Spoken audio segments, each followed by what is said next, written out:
An instructor will dive down as you're sitting at the bottom of the pool and attack you, rip your regulator out of the mouth, tie it into a knot behind you, punch you a couple times, twirl you around, and then release. It's your job to now work the problem. If you call yourself a leader and you look back and there's no one following you, I got bad news for you. If we want to be a leader, you have to behave like one, and that will allow people to choose to follow you. I hate the word fearless, and I was given a piece of advice early on in my Navy career by an officer who I deeply respect, and he said, Rich, always beware the fearless leader, because that guy's going to get you killed. Yeah. The Navy SEALs is not an environment where you try to step in and be like, hey guys, do what I say. It just doesn't work that way, nor do you want it to. When things get dicey, what do we do? Do we panic?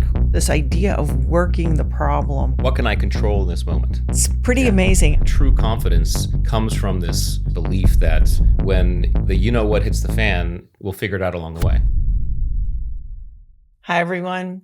Today's guest is Rich Diviney. He's a former Navy SEAL commander and expert in human performance under extreme stress.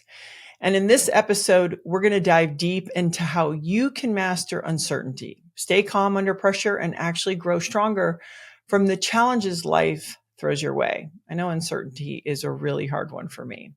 And Rich shares practical strategies from both the battlefield and everyday life that will help you stay focused, make better decisions, and lead yourself and others through chaotic times, which I just think is another way of saying life.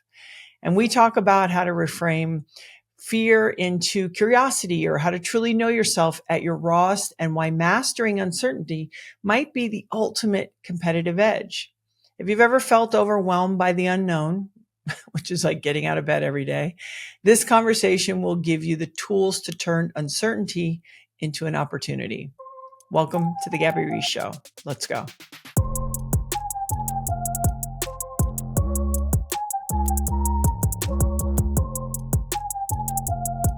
Rich Diviney, welcome to the podcast. Thank you. Thank you for having me back. So nice to see you. I'm glad you wrote another book. We have an excuse.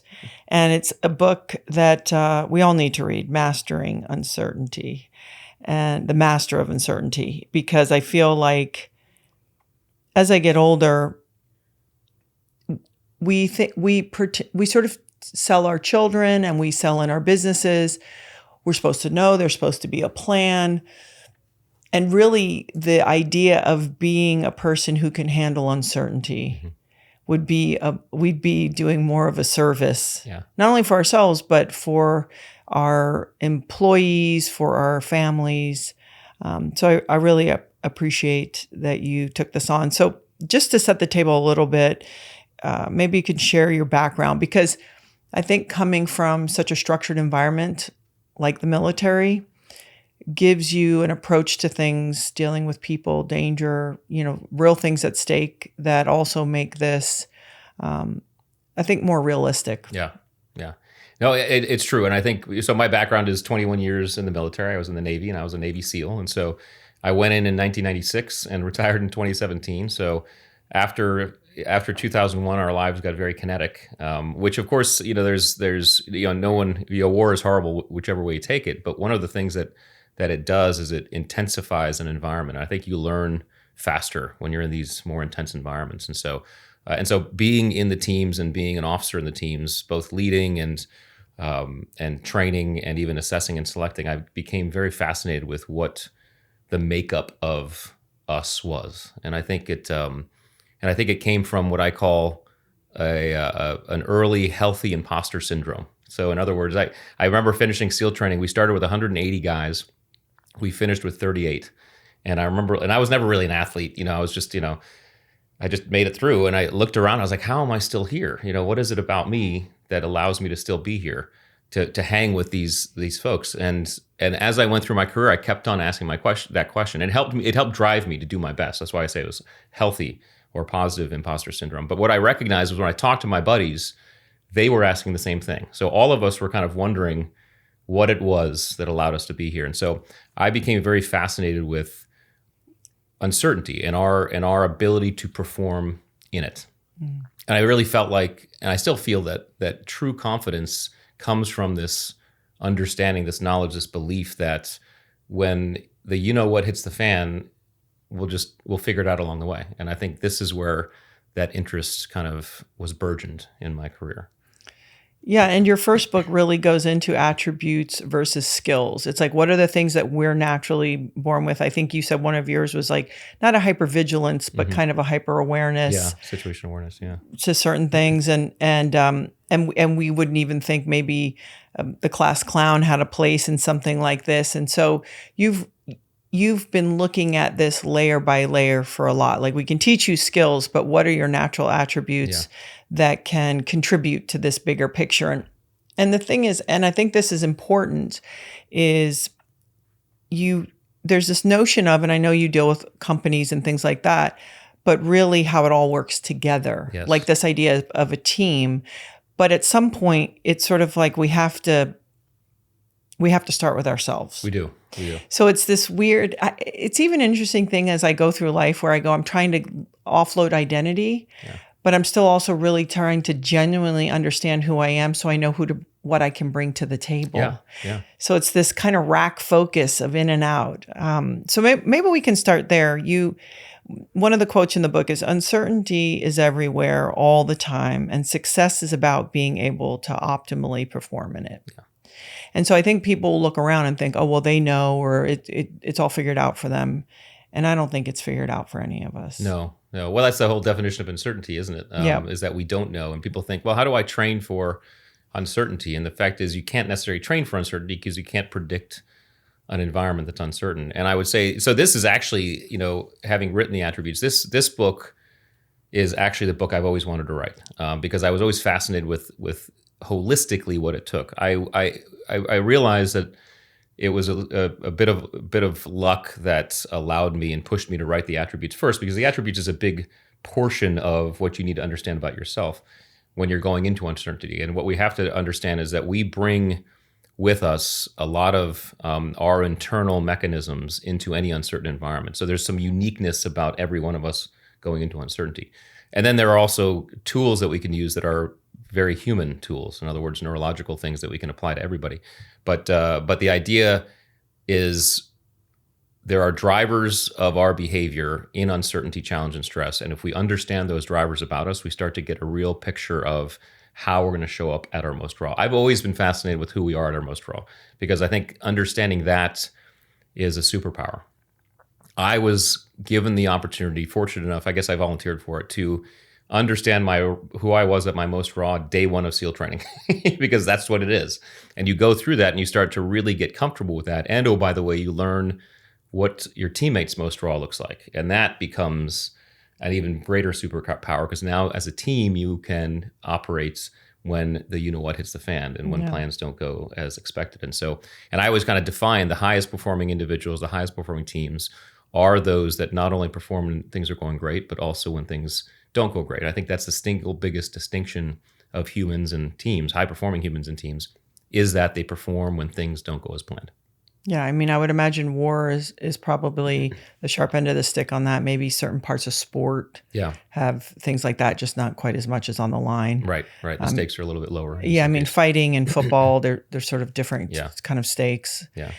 So what is it, this curiosity about this topic, what did you experience that you thought, I'm going to dedicate years and time to this? Why do you want to share this? What is important about this particular message that maybe you've shared with people, and then you watch how they can utilize it in their day-to-day? What is it about this that you think, I'm going down, this hole? Yeah. Well, I think it became evident to me at one point. My wife, Kristen, we were, where we live, we have a SEAL who lives across the street. We have a SEAL who lives down the road to the right, and we have a SEAL who lives down the road to the left.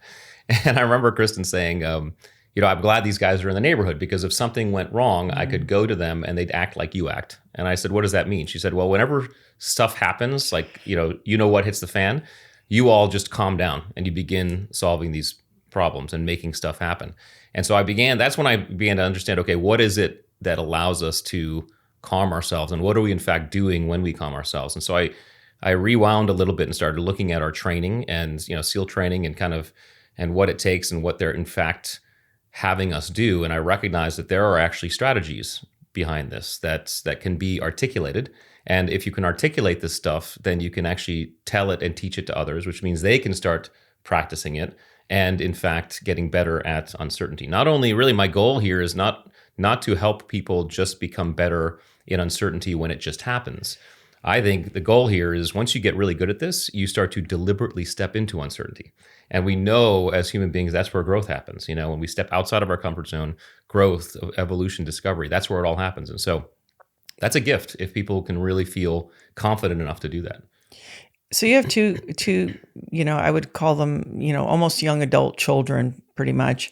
I'm just curious as a dad, we joke in our house, an expert, somebody who lives a mile away. How are you able to get this across to them? Is it by example? Is it sort of dinner time chat here and there?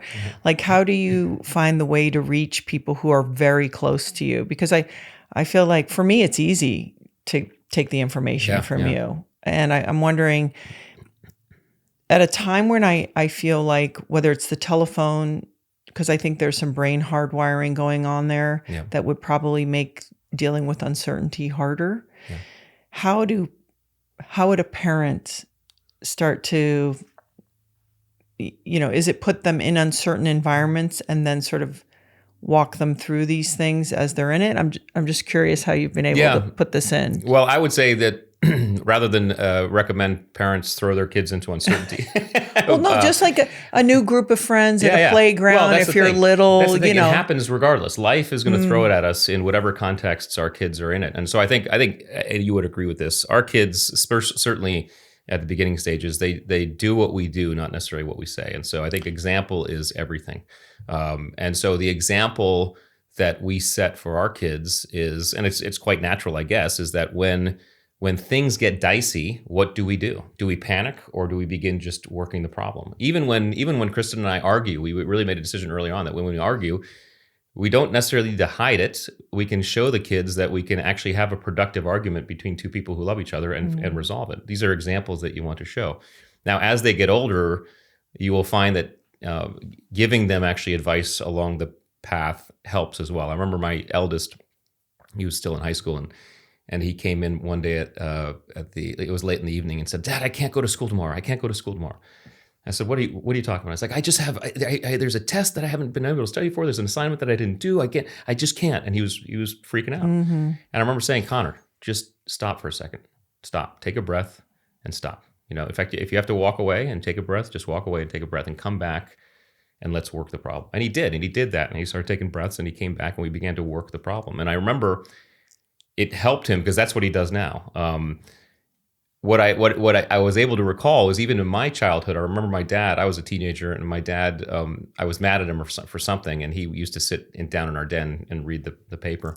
And I remember running down the stairs and, "Dad, we have to talk." And he said, "Stop, just go back, take some deep breaths, come back, and then we'll talk." And I think it taught me, it was a really, really visceral lesson of teaching me that I'm not going to get anything productive done if I'm in this high emotional panic state. I'm not, and I don't want to discount emotions, because I think recognizing the emotions of our kids is important as well.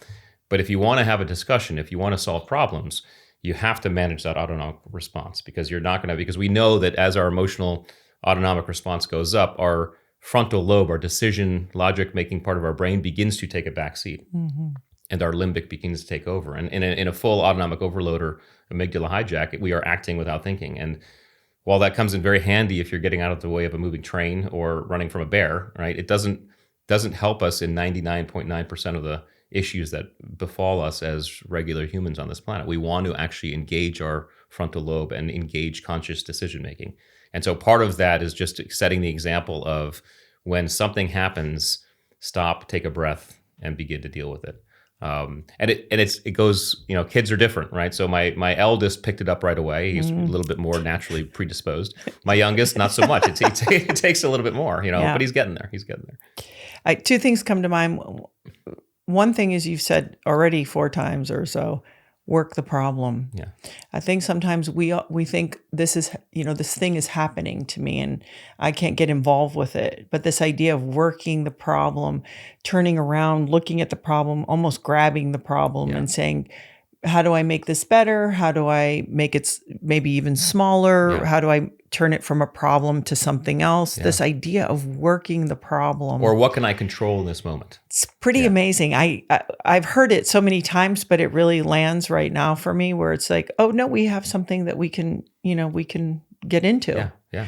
And an opportunity. And you stated it earlier.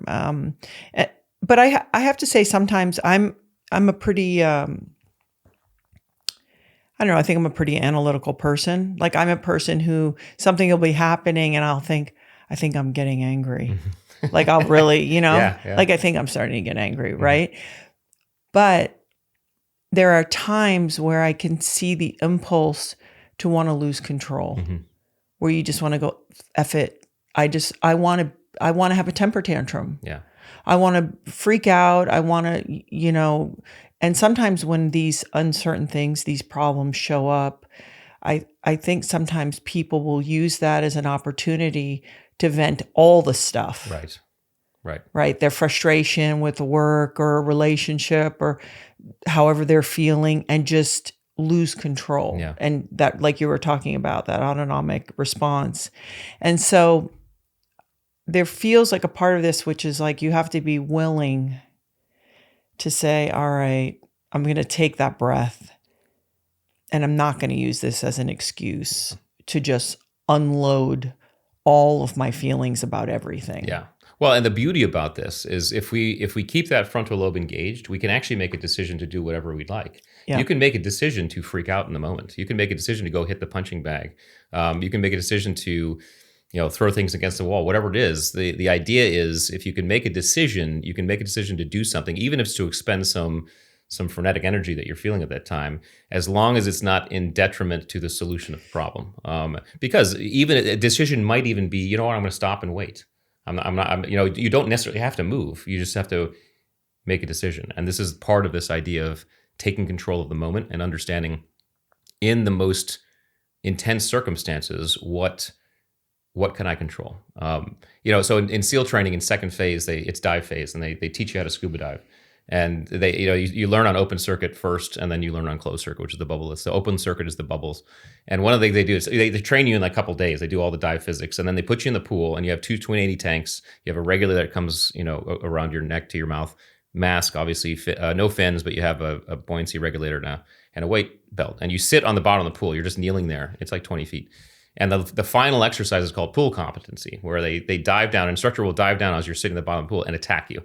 Rip your regulator out of the mouth, tie it into a knot behind you, rip your mask off, punch you a couple times, twirl you around, and then release.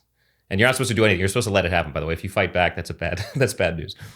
But once they release, it's your job to now work the problem. And what you do is you basically say, okay, what's the first thing I have to worry about? Well, obviously it's air. So I'm going to go back. I'm going to untie the knot that my regulator's in and put that in, turn my air on, all that stuff. The idea is that the instructor is going to do that. Once you reset, the instructor is going to do that, 3, 4, 5. You don't know how many times. The final time he does it, he's going to tie your regulator into what's called a whammy knot. The whammy knot is a knot you cannot get untied, no matter how hard you try. If that occurs, if you realize it's a whammy knot, then what you're supposed to do is very calmly ditch.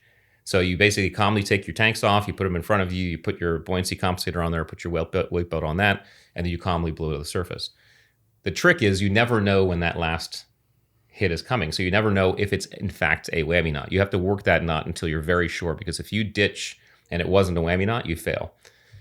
So I tell people that this is probably one of the most important drills in SEAL training. It's more important than Hell Week, more important than all the physical stuff you can think of, because what they're doing to us is they're not training us for that scenario. Because I can tell you with certainty, as someone who's dived hundreds of hours underwater in dark harbors with multiple different sea life, never once has a sea creature attacked me and ripped my regulator off and tied it into a knot, right? So they're not training us for that scenario. What they're training us to do is, in the most dire circumstances, which is you're out of air, which because of the training you do, what do you do?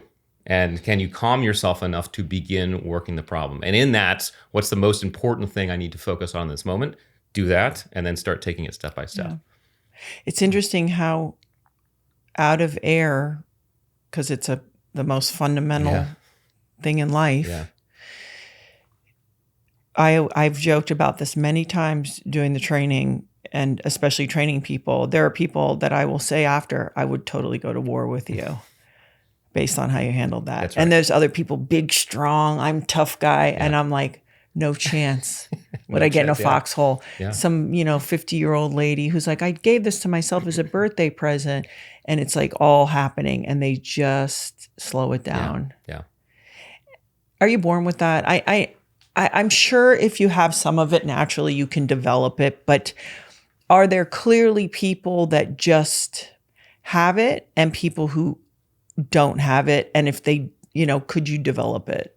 That's a great question. I think we are all born with what I kind of call, I'm not sure if it's a codified term, but an autonomic rheostat. In other words, where does our autonomic arousal or our amygdala start kicking off into that panic mode or approaching panic? And I think all of us have different levels of what that is. So some of us, it takes a little while. Some of us are naturally predisposed to kind of calm down, and I think others are naturally predisposed to kind of spool up.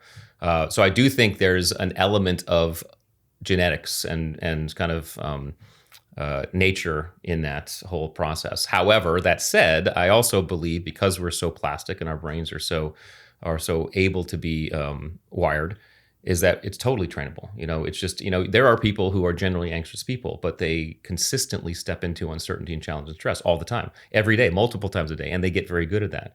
And we know just because of the neuroscience and neurobiology that if you do this consistently, you start generating the ability to do it more often. So it is absolutely trainable. Our start point might be different, but as humans, we can do this. I think this is in fact what has taken our species from cave dwellers to space explorers. We're wired to step into our discomfort and discover and explore.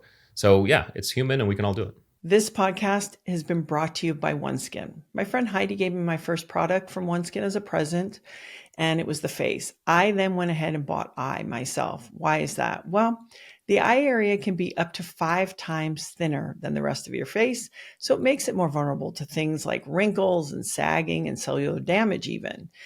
They even say it can look like 20 to 30 years older than the rest of the skin on your face. And that's why OneSkin's founding team of scientists created OS01i. It's designed specifically for the ultra delicate area. So OS01i has the highest concentration of OneSkin's proprietary OS01 peptide, which is the first ingredient scientifically proven to reverse skin's biological age. So it works by switching off the senescent or zombie cells that accumulate here and make your skin look older than it needs to. So, everything from OneSkin does it backed by science. I mean, they have 4 founding women scientists, and their clinical study in OS01i was just published in the International Journal of Cosmetic Science with data showing significant improvement in things like firmness, elasticity, hydration, and just overall appearance.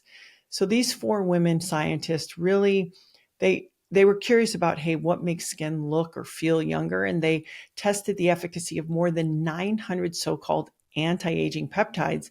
And that led them to developing their own, the OS01 peptide. And it is the first ingredient to reverse skin's biological age by reducing the accumulation of those senescent cells, which are a key driver in skin aging. So the OS01 works at the cellular level to improve key aging biomarkers while reducing the visible signs of aging, which we talked about, lines, wrinkles, sagging.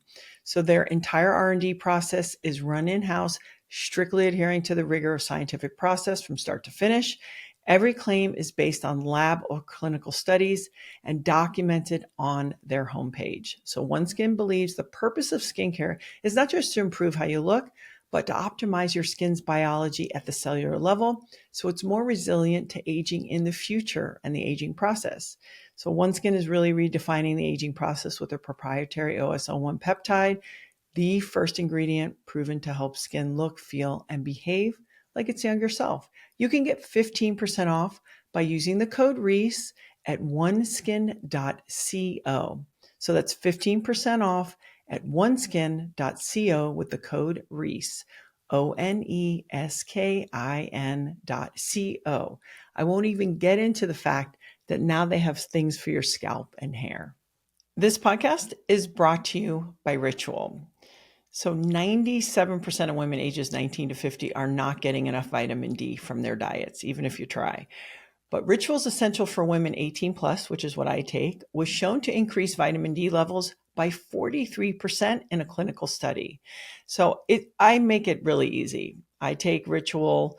They're essential for women 18 plus. I take it in the morning. I don't have to worry about, have I eaten? Do I have an empty stomach? They take care of all of that because it's very gentle on your stomach. It even gives you a nice little after minty taste. So none of those weird vitamin burps, I call them. I can't stand that. It takes the barrier away. It's so easy. And in a clinically backed multivitamin for women 18 plus with a high quality and traceable key ingredients in clean bioavailable forms. So 9 key nutrients in just 2 delayed release capsules per day that optimize your body's absorption because it is bioavailable. And Rituals Essential for Women 18 plus is USB verified. So I don't know if you know this. This is really hard to do. Only 1% of companies are. Rituals Multivitamin Vegan are non-GMO, Project Verified. This podcast is brought to you by Ritual. And something I learned a long time ago is 97% of women ages 19 to 50 are not getting enough vitamin D from their diets. Even if you try, it's very challenging. So Rituals Essential for Women 18 plus was shown to increase vitamin D levels by 43% in a clinical study. That's why I started taking it. COVID hit. I was looking for a really high quality product. My friend told me about Essential for Women 18 plus. Very easy to take. I don't have to worry about, have I eaten? Haven't I eaten? It's gentle on an empty stomach. It even has a nice little minty aftertaste. So I don't get the weird like vitamin burps, I call it. They have other great products. They've got some stuff for your gut health, high quality proteins, but they're multivitamin. It is a clinically backed multivitamin for women 18 plus with high quality and traceable key ingredients. Really important. So you can actually see where everything comes from. It's clean in bioavailable forms. So they take 9 key nutrients in 2 delayed release capsules per day that optimize your body's absorption.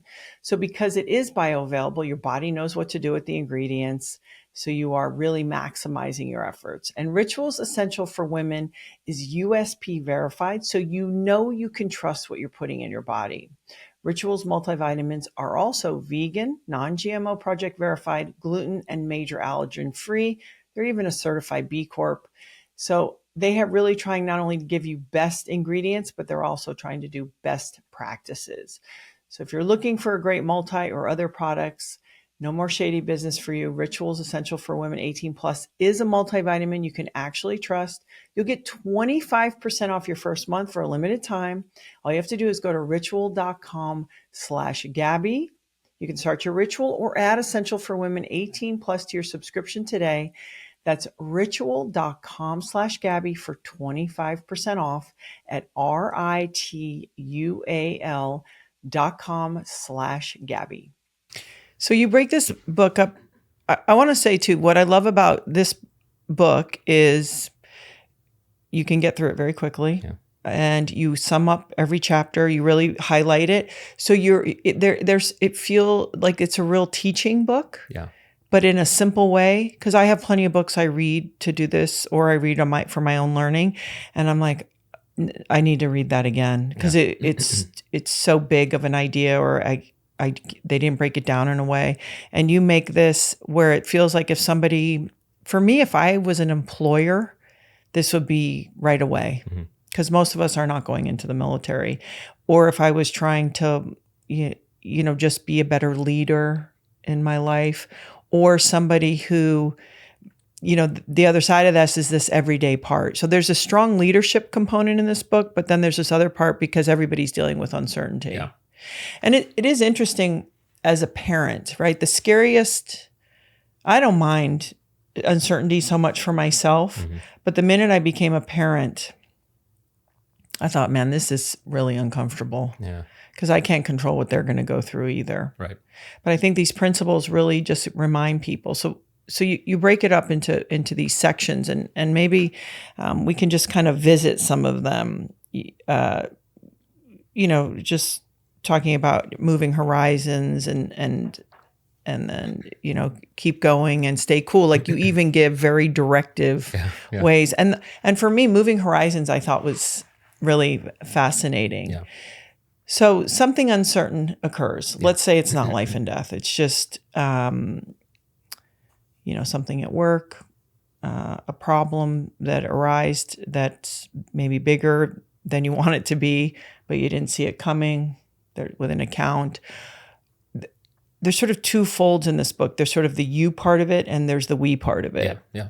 So maybe we could talk about if someone's dealing with the me part of it as the individual. Yeah, it's a great place to start because we have to start with the neurology first. And the idea is so our brains are designed to make sense of the world, designed to create certainty. That's what we want as human beings. We want to create certainty. And so our brains are designed to do that. And so what our brains are constantly doing in any environment is determining certainty there's multiple aspects, but the most important three are duration, pathway, outcome. So in other words, duration, how long is this going to last? Pathway, what's my route in, out, or through?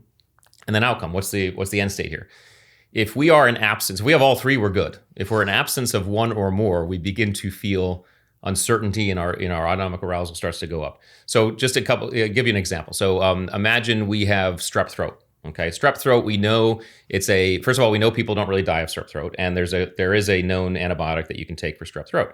So when you have strep throat, you are in absence of one because you don't know, even when you take an antibiotic, you're not sure exactly how long it's going to take you to get better, but you know the pathway and you know the outcome. So your uncertainty is at a mild level. Now imagine you have the flu. The flu is something that, there's not really a cure or an antibiotic. You can't really take anything for the flu. There's some strategies around the flu, differing strategies, but we also know if you're healthy, you're not going to die from the flu. So with the flu, you're in absence. You know the outcome. You're going to be okay, but you're in absence of pathway and you're absence of duration. You don't know how long it's going to take for you to get better. Now your uncertainty level is at the moderate level. Now imagine it's 2020 and we get hit with a pandemic, and suddenly we're facing a disease that there are some people dying, there are some people not dying. There's no known cure or vaccine, and no one knows exactly how to get, how long this is going to last, or what the duration, pathway, and outcome are all uncertain. We were all thrown into deep uncertainty and stress when COVID hit because none of us knew anything. When you're in absence of all three, we have high uncertainty, stress. All moving horizons is a strategy to take control of duration, pathway, outcome, take control of DPO. So you basically look at a situation and you ask yourself, what can I control in this moment? And as soon as you decide on something, you pick a path, you've created a duration, pathway, outcome. An example would be, so in Navy SEAL training, which I know you know a lot about, you spend hundreds of hours running around with big heavy boats on your head. And we did this, and you do it in Hell Week and all the time. And I remember running with this damn boat, and it was a Hell Week, and it was like 3 a.m. or something, and we'd been running forever, what felt like forever. And we were all miserable, and we were on the beach, and we were next to this sand berm. And I remember saying to myself, you know what, I'm so sick of this, but I'm gonna wait till I'm gonna focus on getting to the end of the sand berm. And what I did in that moment, inadvertently, was I created a DPO. I picked a horizon, in essence, created a DPO, a duration, pathway, outcome. Duration from now until I get to the end of sand berm. Pathway from here to end of sand berm, and outcome, end of sand berm. As soon as I did that, I created certainty. I had a small goal I could go to, and when I hit that goal, I created for myself a dopamine reward, which allowed me to come back out and pick another horizon. And so moving horizons is simply the strategy, and I say simply, it is the strategy for moving through uncertainty, challenge, and stress in any capacity. You just have to start understanding. First of all, you have to manage your autonomic response, which I know we'll talk about. But once you do, you say, what can I know? What do I know and what can I control? Pick something, move to it. What do I now know and what can I control? Pick something and move to it. And you have to pick those horizons in a meaningful way. But that is the secret right there. Yeah. So I'm going to take it from a householder's point of view, which is, and I've used this a lot of times, especially being an entrepreneur, when it gets squeezed and you don't really, it just, stuff happens. Yeah.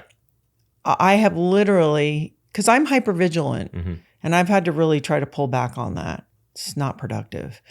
It's useful in some ways. It's overall not productive. It's great in Iraq, but not necessarily. It's just like, calm down, like your childhood's over. You're okay. Then you got to work that out. But I have literally gone to the place where I'm like, I have stuff to sell. This house we're in, I can sell it.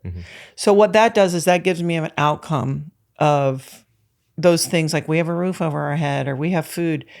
And you sort of go, for me, I have used these things that you're talking about in a non-threatening environment because that's where most of us are. Yes. Like, it's fine. Mm-hmm. And I need a tangible thing to know it's fine. I have something to sell. Yeah. Or do we have a roof for the next 30 days and food? Yeah, we do. Right. So then in a way, it's almost permission to work on trying to figure out the pathway and the duration or a strategy to build one where you jump ahead and be like, is this a big deal? Mm-hmm. In the grand scheme, in the real nitty gritty, is this a big deal? Yeah. And it usually isn't. Right. I saw this monk say recently, you have 1,000 problems until you're not well, and then you have one. And it's like almost trying to layer that principle on day to day. Because you can bite the hook all day long. You can be in traffic. You use traffic a lot as an analogy in your book. Yeah. And it's like, I'm going to lose my mind about traffic. Yeah. So I really appreciate when you chunk it out like that, because it actually gives people a real opportunity to go, I can even do this in a way to make myself better in the variables I don't know. Yeah, yeah. Well, and I think you brought up a really good point. It's actually and I would almost call it next level in this process. Moving horizons is very basic, very elemental, but what we're talking about is also this idea of reframing a situation to allow you to actually create better horizons. And that reframing technique is very powerful in any environment, to be able to say, well, what is really the context that I'm sitting in? In reality, what does this look like? What do I really need to be worried about? Because we all know uncertainty doesn't have to involve anxiety. It just doesn't. Uncertainty can be regular everyday uncertainty. And sometimes the reframing of something can take away that anxiety piece. You still have the uncertainty, sure, but now you can work it without that added pressure of anxiety. And all anxiety is it's a look to the future. It's a worrying about fiction, because all future is fiction. But if you can take that away at a certain aspect through this reframing process. A funny story I had was, when I started public speaking, I never liked public speaking, so I had to really step out of my comfort zone to do it. And the way you do it is you just do it more and more often. And I had been doing it for a while. I was at a moderate level of comfort, and I was giving a talk, and I think it was like 2,000 people or something, one of the biggest audiences I had. And before going out there, the organizer was talking to me, which I typically don't. At that point, I didn't like. Right before you're going to go on, and they're turning your mic on, and you're like, "Thanks a lot." I'm okay now. I can talk all the way up, but back then I couldn't. I get it. You're like, I'm trying to get in the zone. Yeah, that's right. I'm trying to get in the zone. But I remember him saying, "Are you nervous? Did you get nervous before this type of stuff?" And I said, "Well," which of course that question alone has the capacity of getting you nervous. Anyway, I immediately reframed and I said, well, okay, well, let me ask you a question. And he said, what? I said, out there, when I get out there, is anybody going to be shooting at me? And he said, no. And I was like, well, I got nothing to be nervous about, right? Because you just reframe it in a way that, hey, okay, I'm going to be okay. I'm taking away some of that anxiety so you can begin to effectively move horizons better. Yeah. And I always appreciated that Kristen Ulmer wrote a book about having a relationship with fear. Yeah. And one of the things was like, in those scenarios, you're kind of supposed to feel a little uncomfortable because it's getting you ready. Yes. It's getting you alert. It is nature's risk assessment tool. That's what fear is. And I've always said I hate the word fearless. And I was given a piece of advice early on in my Navy career by an officer who I deeply respected and still do. And he said, Rich, always beware the fearless leader, because that guy's going to get you killed. Yeah. You never wanted to see fearlessness, because fearlessness meant someone wasn't using their risk assessment tool. They were going to run into that building or whatever without understanding and mitigating the risk. So it's a very useful tool that we have to embrace and work with versus against. Yeah. And I think that is part of it is when you do practice it, you go, oh, there it is again. I must be getting in the slot. I must be getting ready for the thing, whatever it is. And the opportunity. And it is interesting because most of us, we are dealing with, like you said, the science fiction of the future. Mm-hmm. And I understand it's connected to our biology. So I do really appreciate in the book you address, you talk a lot about the brain and all of these things because, I think people, they get so spun up in their thoughts, they don't realize, no, this is how you're supposed to feel. Yeah. You don't have to then, the next step doesn't have to be that, but it's actually really natural. Yeah. Yeah. Well, and I would say that the future, again, there's utility in predicting the future. Because planning is still a good idea, even though we only have the present, even though the book is designed to move you through in the moment, there's nothing wrong with planning. What you can't do, because a lot of people just get over-indexed on this, they either have paralysis, by analysis or through analysis, or you burn so much neurological energy and neural energy when you worry about stuff. And one of the things you'll never see Navy SEALs do is worry about stuff they can't control. We just don't. I mean, this is why we'd be flying in our helicopters into combat, and the guys around me would be sleeping. They'd be napping because we don't know what's coming. We're not going to be worried about anything down the road. We've already planned for some contingencies along the way. If those happen, we know exactly what we're going to do. If something that we didn't plan for happens, we'll deal with it at the moment, but worrying about the future, proper planning done aside, right? You do worrying about it's neurologically expensive, and you're going to hit. If you do that, you're going to actually, if uncertainty happens, you're going to hit it at a quarter tank versus a full tank. Yeah, it's sort of like a new diver. Yeah. They sucked all that air. Because I remember the first time I went down, and of course I went down with somebody really experienced, and I was double breathing, and my air was gone in 30 minutes or whatever. Yeah. So it's that real reminder. Yeah. It's incredible. So you talk about sort of the fundamental self.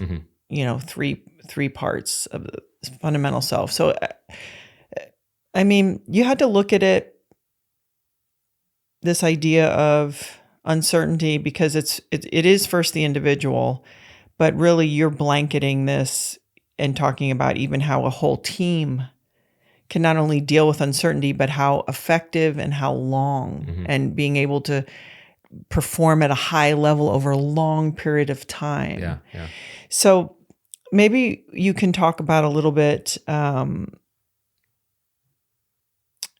just how a person first works on it for themselves, and then maybe we can get into the team where it's understanding who I am. Yeah. You talk about the I am. Yeah. Well, so there's three elements that we bring into any level of uncertainty. Those elements are unique to us as individuals, and like I kind of talk about in the attributes. And what I discovered writing the attributes, or actually just got better at understanding, is that we all have a very unique performance fingerprint. And I always like to say we're all like automobiles, but some of us are Jeeps, some of us are Ferraris, some of us are SUVs, and there's no judgment because the Jeep can do things Ferrari can't do, and the Ferrari can do things the Jeep can't do. But it behooves us to figure out what kind of car we are, because that can start to allow us to understand where there might be friction. If I'm a Ferrari trying to run on an off-road trail, now I know where the friction is. So all this to say, we bring in some very unique qualities into any environment, but specifically uncertainty, that come to the fore very, very viscerally when we're in uncertainty. So one of them is attributes, and obviously wrote a book about it. We've talked about it in the last podcast, but these elements about us, these qualities that tell us how and why we operate the way we do. So if we're high on adaptability and we're low on patience, or high on decisiveness and low on patience, that's going to manifest itself in the way we deal with uncertainty, because that's our raw self, which means we're going to be decisive, we're going to make decisions quite quickly, and we're going to be impatient doing so, which can be advantageous. It also can be disadvantageous. We have to think about that. So we're all wired with this fingerprint of attributes. The next, and this is a concept I've been fascinated with for years and years and years, is identity. And this idea, and I don't know why it is. I think it's because I'm an identical twin. And when you grow up with an identical twin, sometimes you don't necessarily have a singular identity. It's always you and your brother. So, yeah. And I don't say that in a longing or way. I mean, I love being a twin, and I love my brother. But I just think it's fascinating how I've always been thinking about a shared identity versus So the idea is we all as human brain. So first of all, I believe the two most powerful words in the human language are I am, because whatever you put after those two words is actually how you steer your entire life. Your identity is formed from that. And the idea, the fact is, we collect I ams along the way as we go through life, a series of I ams.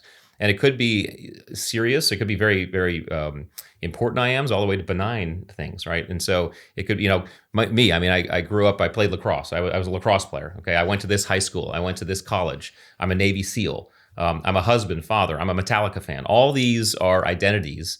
And with each one of these identities we collect, it comes with rules and biases and conditions that define what it looks like to behave in that identity. Some are conscious, some are explicit, depending on what group you're in. But these are inevitably and immutably driving our performance. Now, what happens in uncertainty, challenge, and stress is that we will behave towards whatever identity we are prioritizing in that moment. And oftentimes our most powerful identities are the ones we prioritize. So I would say my two most powerful, of course, for my career were Navy SEAL and husband, father. And when I'm overseas in Afghanistan and Iraq, of course, my Navy SEAL identity is driving my behavior. But sometimes I remember the environment would shift, and suddenly my husband, father would take precedence, because now we make a FaceTime call or something. I would say even on target, if there's civilians suddenly we have to take care of, and I would actually be cognizant of that, even just looking at the guys around me, because if I couldn't see a healthy shift, it wasn't necessarily a red flag. It was maybe an orange flag, an amber flag. Oh, interesting. Because there's sometimes polarities you have to enter into each environment, and I think that's the leader's job to understand that, whether you're in the military or in business or wherever. But all this to say is we will prioritize whatever identity we will behave towards whatever identity we prioritize. And so it behooves us to begin to understand what identities we're carrying and how we're behaving in a way. This is exactly, by the way, in a negative sense of the word, why a fan of a specific sports team can beat the crap out of another fan of an opposing sports team, and then afterwards be in front of the judge and be like, I don't know what came over me. I just, it's because that person was acting in accordance with an identity without, and they had already reached that amygdala hijack. So this is driving us. So understanding what we're bringing in is actually important. And you said it before. You said, as you get older, you try to shed some identities.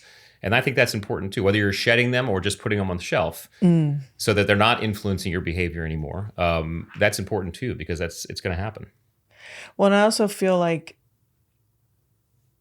it limits us in a certain way, because I've been these things, I am those things. It's like, well, how about the opening for what else you can be and evolve to? Yeah. And I think sometimes Laird has said it quite a bit. He's like, one of the things I do is surf. I'm not a surfer. I'm Laird. Yeah. And maybe being able to sort of be the spirit that pushes into these places at the right time. Maybe it makes you more nimble that way. Yeah. So when you are going from, hey, I'm in Navy SEAL, mode, Rich, versus Rich now is going to tend to these civilians, and he gets to move into that father. I sometimes feel like that makes you more nimble. Yes. In a different way. You're 100% correct, and I think, and whether it's a conscious knowledge of these kind of this fluidity flowing in between these identities, or just a unconscious, it happens, which is quite lucky if you're able to do that. We can take effect. Every single human being can take effect of the conscious knowledge of this stuff and understand what identity. And in fact, if they're managing their autonomic arousal enough and they're doing this horizon shifting, because you have to have that frontal lobe, can say, okay, what identity is the best for this moment right now?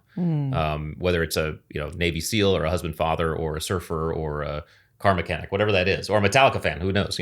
Whatever that is, what's the best one, and utilize, because sometimes those identities will show up and they're not the best for that situation. A funny example for me is the Navy SEAL identity, obviously a huge, powerful one, and you and I have talked about this.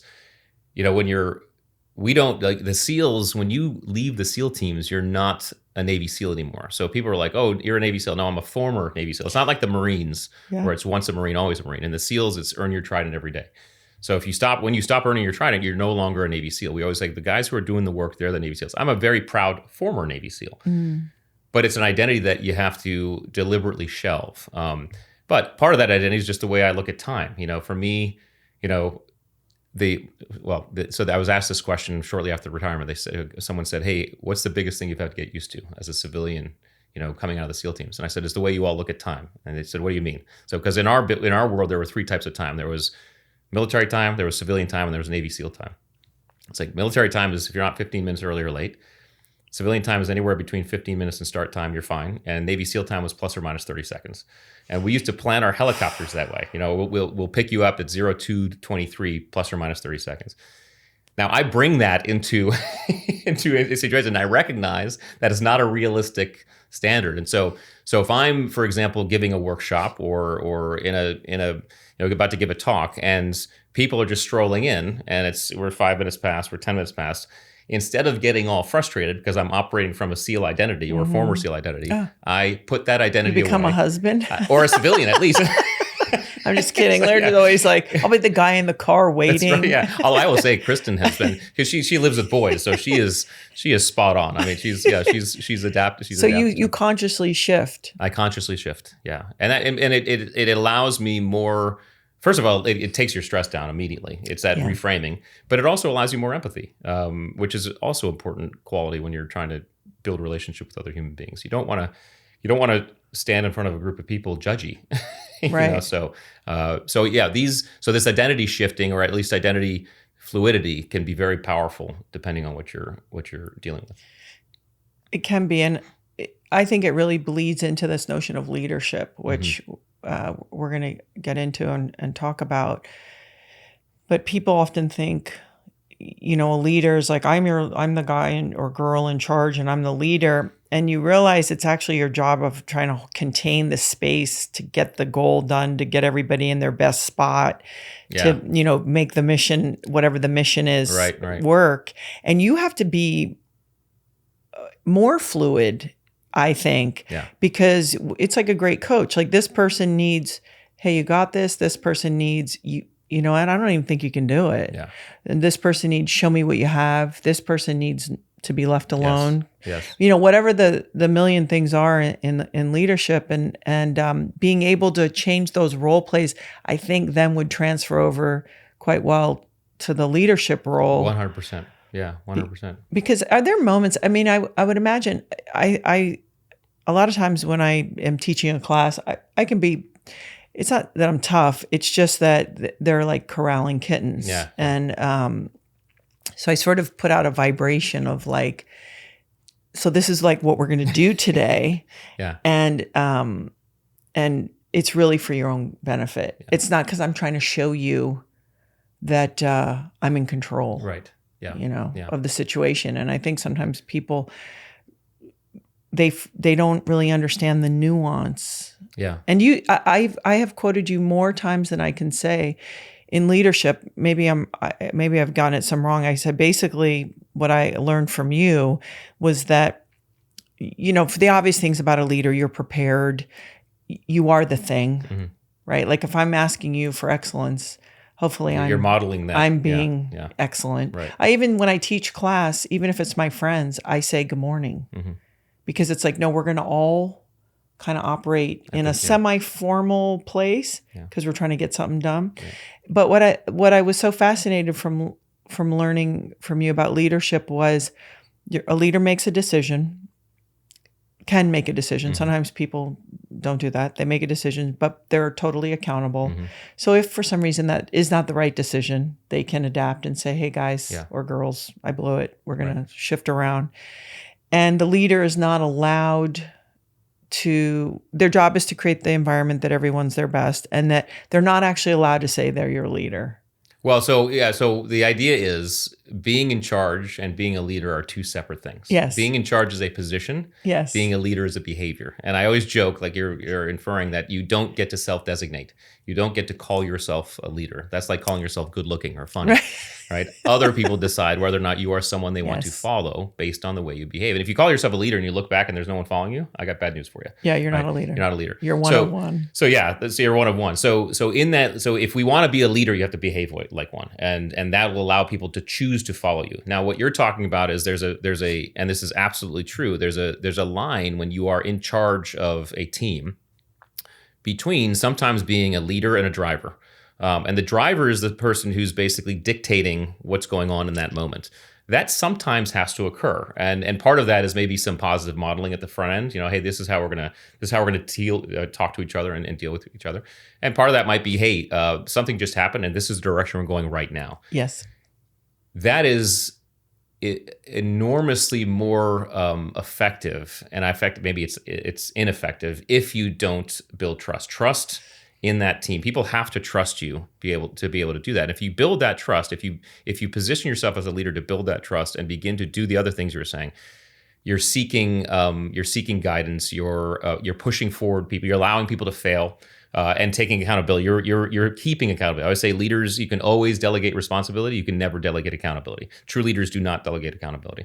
So you give responsibility, but you maintain accountability. If you're doing those things and you create an environment where people understand that you are all about them becoming better and leading the team and doing this dynamic subordination thing, then in those moments where you have to be a dictator, they will listen and they will follow. They will just fall in line and do it. And I remember just as a officer of the SEAL teams, I mean, the Navy SEALs is not an environment where you try to step in and be like, hey guys, do what I say. It just doesn't work that way, nor do you want it to. Well, these are a lot of badass people all together. Yes, and a lot of highly intelligent, very deep thinkers, and they have a lot of great ideas. And by the way, you're in an environment where they, in many cases, know best in that environment.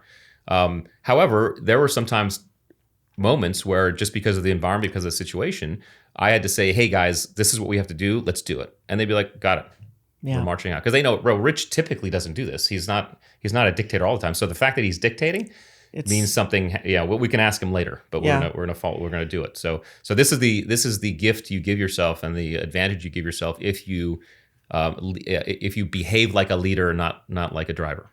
Yeah, it's so interesting because what we are told, it's like strength, dominance, power, and it this idea of kind of leading from the front because you're serving, from the back. Yeah. And, you talk about no job, you're not above any job, right, and those types of principles. I think that's something that's always really fascinated me because I sort of, whether it's great coaches or, even watching Laird do certain things, I feel so drawn to genuine strength, which is the person who would also carry the water cooler or a job that's beneath them. A humility. Yeah. It's a really interesting. So going back to the I am, you said, it's really important for people to maybe get a sense of what are ways that they could really figure out, some of the traits that they naturally come to. Because I think even though it's very clear, I think a lot of people don't. There might be some obvious ones because they've had reinforcement from the outside, but maybe really digging in deep to figure out maybe things that you naturally do or don't do. Yeah. The best, simplest way that I've discovered without getting deep into psychology is sit down and take some time to really introspect and make a list of all of your I ams and try to get as detailed as you possibly can. I think, like you said, that there'll be initial ones that come in pretty easily, but things like things like a Metallica fan or a Nickelback hater. I mean, that's an identity in a certain way. That's driving behavior in a certain way. So whatever those I am a smoker. I mean, that we've talked about even just. Or we've heard that even just shifting identity can actually change behavior in a addictive sense. If you're looking at a pack of cigarettes and you say, I am a smoker, you're more likely to behave like a smoker. If you say, I am not a smoker, that's going to shift your behavior. So I think sitting down and taking some time to really map those out from the biggest ones all the way to the smallest, and then asking yourself once you do that, okay, what are the rules and conditions and biases, honestly, that come with each of these identities? As a Metallica fan, am I supposed to hate techno? As a heavy metal fan, I supposed to. What comes with that? And once you start getting some idea of those things, if you write them down, it becomes very stark in terms of, oh my gosh, that's ridiculous. I don't need to do that. But writing them down allows you to really look at them from that 50,000 foot view and say, okay, is this something that I want to continue to behave in line with? Or is it something I actually want to not so much dispose, but at least put aside? Offload, yeah. I mean, we see this, where it's the most, unfortunately, where it's the most visible and I guess visceral in today's environment is politics. Right now we see, and we're not, I know we shouldn't even get into, we're not going to get into it, but right now when you see the two sides, it is as if you pick a side, it comes with it, whatever side you pick comes with it, a whole host of rules and conditions inside of which you're supposed to behave and believe. And it's quite frustrating, I think. And I think most people in this country find it frustrating. Well, and it's so limiting, right? Yeah. It's so short-sighted because the level of nuance that is who we are and what we believe, and even all the I ams. Yeah. I could have I ams that are maybe almost polar opposites. Yeah. And they are both me. Yes, that's right. So it's, and I think also when you get into touch with that, you also allow that in other people. You Yeah. give them that freedom. That space. Yeah. Yeah. Now, can you add I want to be's Oh, in there? heck yeah. Yeah. In fact, I've done it. I mean, so I always actually, when I talk to military folks who are transitioning, for example, because a lot of military folks, especially after her career, have trouble transitioning because they're going from 20 plus years of doing something and then now out in this environment. And if you and even some of my SEAL friends, you know, we're putting away this very powerful identity. And so one of the things that you can do is you can say, okay, what's a new identity I want to build? For me, it was an author, you know, and an entrepreneur.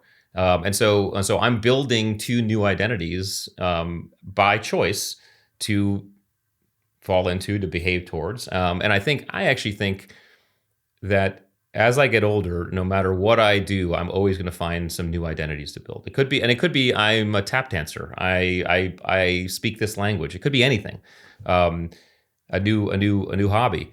But I think creating new IMs is a valuable project, not only for our mental plasticity, but also just for our ability to understand what we're bringing to the table and what we're operating with, our operating system overall. But 100% we can build identities, and we should.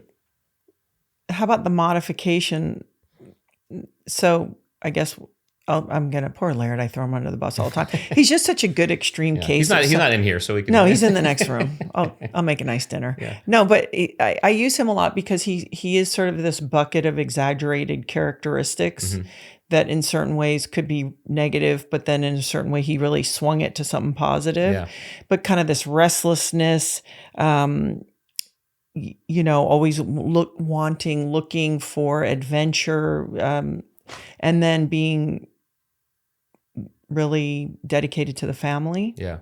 So let's say somebody has an IM that could be steered towards something positive, but they're using it in a way, like if Laird's moodiness wasn't also put into something that was creative. I think that restlessness also was some of the offshoot for why he was done the type of riding and surfing he's done. Yeah. So maybe they're new to this and they have an IM, you know, like I am angry, but anger is powerful and can be great and mobilizing.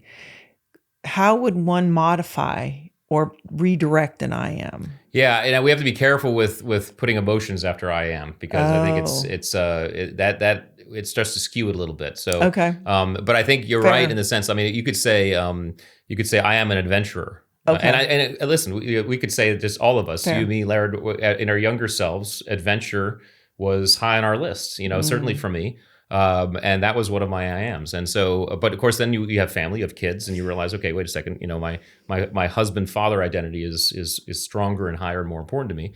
How can I serve that adventure IM? Well, I can go on trips with the family, you know, and we can do some adventures together. And I can see the expression on my kids' face when they experience something new. And so I think the key is cognizance. Once you have cognizance of this stuff, you begin to have the power to shape it in whatever way you want. Be careful with emotions because I think I am angry is going to skew you down. Well, okay, let me rephrase. There is actually a very powerful advantage to being able to name your emotions. The name it to tame it thing is actually a real thing because what you're doing is you're taking that limbic response and you're bringing it into your frontal lobe. You're bringing your decision-making brain into the picture, which is great. So if I can say I am angry, that's actually really powerful because you're taking away that propensity for you to act in anger without thinking because you're bringing your frontal lobe. So that's great. But we don't want to identify as angry. If we find ourselves doing that, if that comes out on our list, then that's something we have to really work out. But yeah. What if people are walking around, I think it's a lot of people, you know, they're just afraid. It's this weird unknown veil. We talk about the future, the unknown, responding, waiting for the other foot, you know, shoe to drop and all this stuff. And it never happens. And it, like you said, it's such a waste of energy and also energy you could use to create, imagine, do all these other things. What would you say to somebody? And I do think women wrestle with it more than men. I think it's biological. I think it's very natural. How do you, because let's say you're dealing with a female CEO. Yeah. How do you kind of flip that and get them to take a look at that and manage it? Because it is a really interesting thing to be always trying to navigate. It is, so I have to, so when I first started this work, and we know Andrew Huberman is a friend, and he and I began to work on fear. And one of the things, and he was running his fear lab, and we began to talk about fear. And one of the things we discovered in our work was that fear is in fact a combination of two factors. It's a combination of uncertainty plus anxiety. Okay. In other words, if you could have one or the other, you don't necessarily have fear. You could be anxious but not uncertain. Okay. That's like, okay, I have to give a presentation next week. I know the people, I know the presentation, so I'm not uncertain about the environment, but I'm a little anxious. Okay, not necessarily fear. You could be uncertain without being anxious. Well, that's every kid on Christmas Eve. Okay, so we know there's no fear there. Once you combine the two, that's when fear begins to bubble up. The amygdala gets tickled and all that. So one of the things we can do is we can actually control our fear by buying down one or the other. Okay, you can buy down anxiety just through some of the things we talk about in terms of managing your autonomic arousal. There are breathing techniques that can bring you from sympathetic back to parasympathetic, calm you down, manage that anxiety. So there's several physiological tools. I outline some in the book that you can use to bring down your anxiety. You can manage and bring down your uncertainty by moving horizons. You start creating DPOs and help someone create DPOs through an environment, through a situation. So buying down either one of those is going to, in fact, buy down the fear. But I will give one other thing, because while uncertainty plus anxiety equals fear, what also needs to be recognized is uncertainty plus curiosity equals excitement.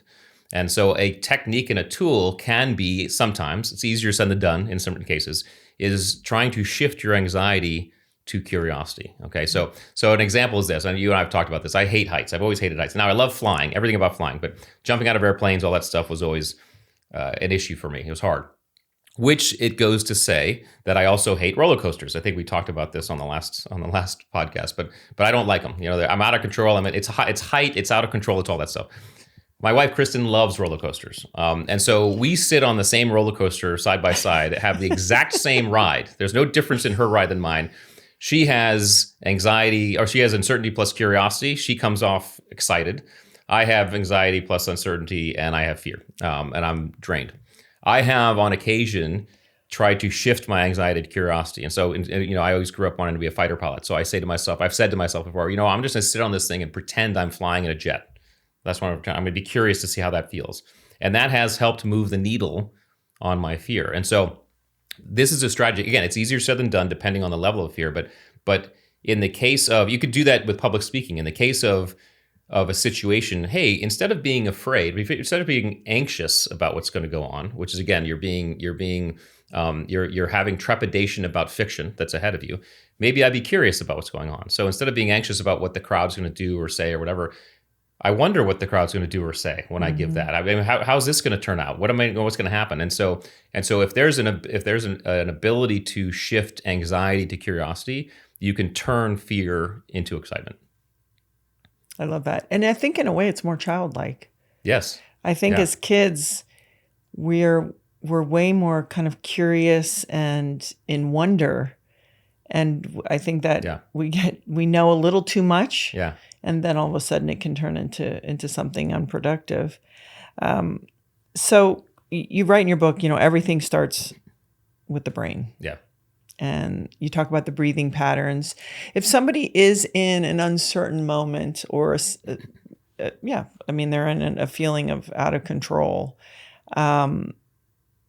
besides breathing, what are just a few other tools that you will give them to regulate their system? Well, yeah. So I think besides breathing, visual tools are really handy. And one of the things we just talked about, the open gaze, which is this, when we get stressed, we tend to focus in on a threat. And so if we soften our gaze and open it, in other words, you just stare straight ahead and you're noticing your peripheries, that's called open gaze. And that actually is proven to bring down your stress levels or shift you more into parasympathetic. Reframing, we've talked about reframing. By saying, okay, well, I can take away anxiety by just grounding myself in some reality. What's the reality of what I know? That's so cool, because so often we're anxious about just things that aren't real, or things we think are real, but there's no proof, So I think there's ways to do that. So I think visual tools, I think reframing, all of this, however, requires a level of autonomic control. We have to be able to get beyond that sense of panic and overwhelm that's coming up as our amygdala gets tickled and our autonomic arousal goes up. So anything you can use, grounding, breathing, visual tools, even just saying, what do I know? What can I control? Sometimes, what do I know? Sometimes a horizon you can pick is to take 10 breaths. That's it. I'm going to just take 10 breaths right now. And that helps that system get locked in. I can, people who sometimes, if you're overwhelmed with emotion, either or largely negative, you can say, what am I grateful for right now? Asking questions is a great tool and technique, because again, our brains are question answering machines. So if we place a question in our frontal lobe, our brain's going to begin to answer it. The problem is a lot of times we do this the wrong way. We say things like, why am I so bad at this? Right. Or what's wrong with me? Or why are these people out to get me? If you ask that question, your brain's going to come up with some remarkable answers. Yeah. But all high performers I've ever experienced in high performing teams, we just ask better questions. We say, what am I good at? Who's out there that can help me? And you take control of the questions and get better answers and shift your focus. Have you ever been hypnotized?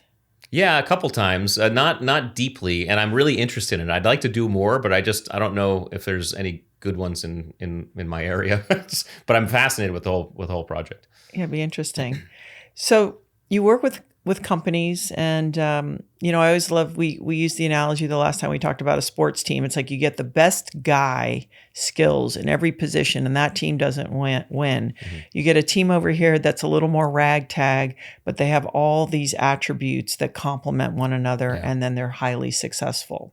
So you've brought this into, corporate life and work, and out of that, there's this idea that I find so interesting, which is really sort of a redefining of leadership, because the school of old is like you have one person in charge, I'll tell you what to do, and then everybody works below and through. And you're sort of saying, hey, listen, if we're talking about high performing over a long period of time at a very high level, which is sort of building and maintaining are two really different things. 100%, yeah. Is you have to look at it wasn't alpha hopping. What was it called? Dynamic subordination, which is also alpha hopping. Which I love. And it made me think also of parenting, where in a way there's a part of me that has raised really defiant children, because the idea is I want you to question everything. Yeah. And so in its right place, it's excellent because they're not misled. There's some personal sovereignty. But the flip side is, as the parent, I'm getting questioned and poked about everything, all the time. So maybe we can talk about this other type of leadership, because I think it's obviously it not only inspires all of the people involved more, but it does kind of let people step in when they're good at something, like, okay, you're going to take us from here to there. Yeah. And then the next person, it reminds me of bikers. Yeah. One's drafting, one's taking the charge, and the next guy comes up and they're in front and give the other guys a break and they're going. Yes. So how did you come upon this? Yeah. So it hit me when I was watching close quarter combat. So one of the techniques, obviously, in SEALs, and one of the things you have to do is you have to go into buildings and find bad guys, and you have to clear rooms. So you go room to room. This is a very dynamic, complex evolution where you are going in with 2, 3, 4 guys, and every move, it's not choreographed by any means, but your move is based upon the move of the guy in front of you, and so you're constantly assessing what's going on, and so. In the conduct of this, you enter a room, for example, and if you're the number one man in the stack, so you have 1, 2, maybe 4 guys, you're going to go as the number one man, which means you have predominant on the current threat. And as you go into the room, you're going to spread out and address threats in that room. Wait, just stop for a second. Yeah. Sorry. No. I just because I've never run into a room where I think people are trying to hurt me. Right. Yeah. Where do you go? Is it you go to the training? Where do you go within physically yourself? or mentally? Well, no, physically follows the mental, but where do you go within your emotional self? You're talking about, okay, you're in the helicopter, people are resting. I also think that's protection. Yeah. I've fallen asleep in very stressful situations. I yawn, by the way. Trying to get air. 100%. Yeah. But you're in that moment and you're the first. what's the thinking? Because none of us experience this. You know what it is, actually, quite simply? It is moving horizons at a very, very rapid level. You are basically deciding what you're focused on in the moment, and you're choosing whatever the threat is. So you're kind of, as you're going into a room, your only focus is, all right, as I enter into this, I have an angle of responsibility that I'm going to cover. Because I know the guy behind me, he has the next angle, and the guy behind him has the next angle. Because I go left, he's going to go right. He's got it. So there's deep trust, and I'm going to make sure I do my job exactly how I need to do it, so I don't put at risk the guy behind me. So your focus is, I have this area of responsibility I'm going to cover visually, and inside of that area, if I see a threat, I'm immediately going to focus on that threat, take care of that threat, and then come back out and start looking for other threats. It is a very intense level of compartmentalization, which is really what moving the horizons is. Yes. Yeah. So when you say compartmentalization, it's that hierarchical need overrides your own personal fear. Absolutely. Yeah. Well, but this is what moving horizons does. If you focus on something, you forget about. You're in essence blocking out everything else. You're blocking out all things.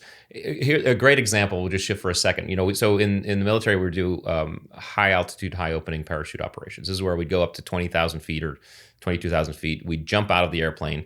Now, normally in historical jumping, it was low, right? You jump out of the airplane at 20,000 feet, you fall till about 2,000, and you pull your chute and you get right in. Some crazy dude said, hey, why don't we pull our chutes right after jumping out? So count to 4 and pull your chute. So you're opening up around 19,000 feet, and then you're flying to a unknown drop zone where you land, and from there you patrol to where you're targeted. It's a great way to insert without surreptitiously, secretly, right? Complex evolution. You have oxygen at that level, so you have all this gear. You have oxygen. You're going out of the plane. You're going to hit an unknown DZ, which means we've just picked a place on the map. We haven't seen it. We just picked a place on the map that looks like it doesn't have rocks. Hopefully, you land there. It's all pitch black, night vision. From there, you're going to patrol whatever distance to the actual target, and there you're going to actually do the target. That's when the work begins, when you're on target. Okay. And I remember, it's obviously a huge evolution. I remember talking to some of my buddies. I have coffee with my SEAL buddies now. We're all retired, and we get to talk about stuff. And we were talking about this, and my buddy said, I remember we were doing this huge operation, a hey-ho, tons of stuff in front of us. And he said, I remember that ramp opening, and I was only focused on one thing. And we're like, what? He's like, nail the exit. Because if you don't go out of that airplane with a good body position, right, your chute's not going to open properly, and now you're in a world of hurt. So nail the exit. That's number one. Okay, once you pick nail the exit, you're not thinking about anything else. Out of everything in front of you, all that stuff, I'm just going to nail the exit. Once I nail the exit, I'm going to focus on pulling my parachute. Once my parachute's open, I'm going to focus on getting on heading. And I'm going to step by step by step. So in essence, you are mitigating, or in fact, you're actually taking away the fear of the moment because you're focused so much on step by step. I have literally been in environments where in the moment we just did it, and I was more afraid after it, thinking back on what happened. Yeah. I was like, oh my God, that was close. Yeah. You're just like, you almost start to get fearful. You almost start to feel the fear because you got so close. But in the moment, you weren't thinking that because you were so focused on moving those horizons. I think that's true sometimes of a close call. Yes. Where you have to respond, and then later you're like, you recognize how close it was. Yeah. So a lot of uncertainty though comes around as slow, like I lost my job, or does this person like me? Will is it my kid? They're in the car. So it's so different when you have this kind of very defined threat, where that other veil of uncertainty, you almost have to force yourself to respond these ways. Yeah. Well, it's different only a sense of, and we, this actually is a good thing to talk about, is it's only different in the sense of creating meaningful horizons. When we create meaningful horizons, all that means is that we are picking horizons that are subjective and meaningful for our own experience in the moment. Mm-hmm. That could mean I'm going to run to the end of the berm. It could mean I'm going to make it to the next meal. It could mean whatever it means. Yeah. Oftentimes, the distance of horizons is based upon the intensity of the environment. All right. I remember being in the surf zone in SEAL training, freezing, and you're there forever. And I was like, I'm going to count 5 waves. That's my horizon in the moment. All right. It could be in these intense environments. I'm going to focus on, I'm nailing the exit. That's the one thing I'm focusing on. Right. In these less intense environments, the horizon can be a little bit further out. It can be, you know what, I'm worried about my job right now. You know what, I'm just going to make it to the end of the day, and then I'll think about it. That's the horizon. So it's really about managing the horizons in a way that really manipulates your dopamine to a healthy level, and we can get into the remarkable biochemistry that is dopamine. But you're managing your dopamine in a way that's creating meaning for you. It's very subjective to the individual. I tell the story of George, who I met in the it was a talk I was giving, and George walks up to me and he introduces himself as an ultra runner, which we know is like 100-mile races, which is insane. I love running, but I don't think I'd run that. Couldn't run that far. But anyway, I said, how did you get into ultra running? He said, well, you're not going to believe this, but I used to be 450 pounds. Yeah, I was like, that blew my mind. I was like, what? I was like, what? Okay, tell me the story. Talk to me. He said, well, yeah, I was 450 pounds, and I decided I needed to lose weight. I had to lose weight. So I said, one of the ways I can lose weight is I can start running. And if I set a goal of doing a marathon, and I just run, I'll probably lose weight. And he said, but that was too big. So because I was like, okay, tell me what you did. He's like, so what I did was, one night I just made the decision. I said, okay, I'm going to buy running shoes. And that's what he did. That was his horizon. The running shoes shows up. He said, that when they showed up, I said, next morning, I'm going to get out of bed. I'm going to put on my running shoes. That was his horizon. Next day, he got out of bed. He put on his running shoes. He walked to the front door. Next day, he walked to the mailbox. Next day, he walked to the end of the neighborhood. And slowly he was jogging and making mile after mile. So for him, those horizons were very meaningful, and the dopamine didn't run out. Now, as someone who I try to run twice a week, and I do at least 1 3-mile run, okay?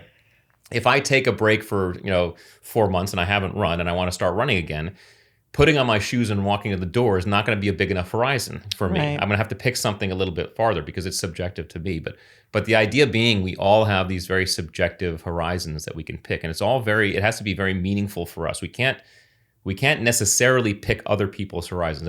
What we can do in a team environment is we can create wickets and flag points, which is often done in a project. Hey, we're gonna, this is a 2-month marker or 3 month, whatever those are. That can be done. That's like mile markers on a marathon, and allow people some kind of tangible horizons if they want to focus on them. But then you have to be willing to allow for team members to choose their own horizons. And in a very dynamic team situation, what you want to do is the person who's closest to the problem and taking charge, we'll get back to dynamic subordination here. Yeah. That's the person who's picking the horizon in the moment. And everybody's supporting the effort in choosing that horizon. And of course, as soon as that's done, everybody's looking back out, the environment might be shifting, someone else steps up and is picking a new horizon. So it becomes a very dynamic process in terms of the subjectivity of these horizons. Yes. And so let's go back to and thank you for letting me sort of sidetrack you a little bit. It's just fascinating to me is, what people are able to manage. It also occurs to me that when you have this horizon, you can almost shelve it. Yes. A little bit. Yeah. Like I'll deal with that later. Right. And I think you learn that in interpersonal long relationships. Yes. Where you go, oh, we'll talk about that, when we're at dinner or whatever. And then you can just let it go. Yeah. If the other human being is down for that horizon. Yeah. Because sometimes the other human being wants to talk about it now. Yeah, that's true. So again, horizons are subjective. That is true. Yeah. But so dynamic subordination. So I discovered as I watched the close quarter combat, what I recognize is, so if 4 guys enter a room, the number 1 man is the primary guy. Those guys array themselves. Suddenly that room is addressed or clear. The next threat is the next door to the next room, wherever that is. Well, that door might be closest to the number 4 man, which means the number 4 man becomes the number 1 man. And that's a spontaneous decision? It's a spontaneous. It's just based on how it ends up. It's based on how it ends up. Okay. Yeah. It just happens that way. And so you could literally have 4 guys running through an entire house, and every run is different. It looks different because based on where you end up, based on what happens, it just looks different. And I was like, that's interesting because no one's ever, quote, in charge for the whole thing. There's no leader that's in charge. The leader just shifts, it hops. And so basically what I said, or what I kind of thought about, was this idea of dynamic subordination is simply a team understands that challenges and issues and problems can come from any angle at any moment. And when one does, the person who's closest to that problem, the most capable, immediately steps up and takes lead, and everybody follows. And then the environment shifts and someone else steps up. And so a civilian way to think about this would be the commercial airliner, okay? none of us would disagree with the fact that a commercial airliner, the captain is in charge of that aircraft. Everybody's good with that. Okay, no one has an issue. However, if the captain is taxiing out to take off, and gets a call from the maintenance person, and the maintenance person says, "Hey, I just found a problem with your aircraft. You need to turn around." No captain worth their wings is going to ignore that. They're going to subordinate to that maintenance person and immediately go back to the gate. Once they go back to the gate, they realize they have to deplane the aircraft. Well, captain doesn't step up and take charge of that either. Now the flight attendant steps up because now it's the flight attendant's turn. And so all dynamic subordination is it's telling us that our position on a team has nothing to do with our rank or our hierarchy. It has everything to do with what we're there to contribute to the team. And I was an officer in the SEAL teams. I went on hundreds of combat missions. I was in charge of pretty much every one. It did not mean I was always being supported. In fact, most of the time it was opposite. I was supporting other people, whether it was my snipers, my breachers, my assaulters. Sometimes the environment would shift and they'd be in support of me, but it was all based on environment.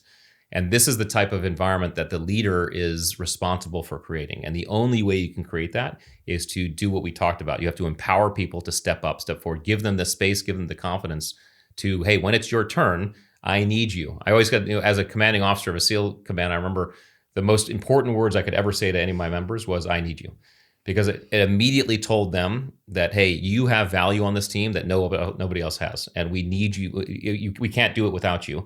And I'm not here to do your job. I'm here to support you. And if you need me, I'll do that. So it empowers, it gives ownership, and it gives everybody the permission to step up and step back. And this is how you play the long game, because just like the bike riders or the flock of birds, I always use the flock of birds as an analogy. When that person's up front in the lead position for the moment, there's people supporting. Guess what the people in the way back can be doing?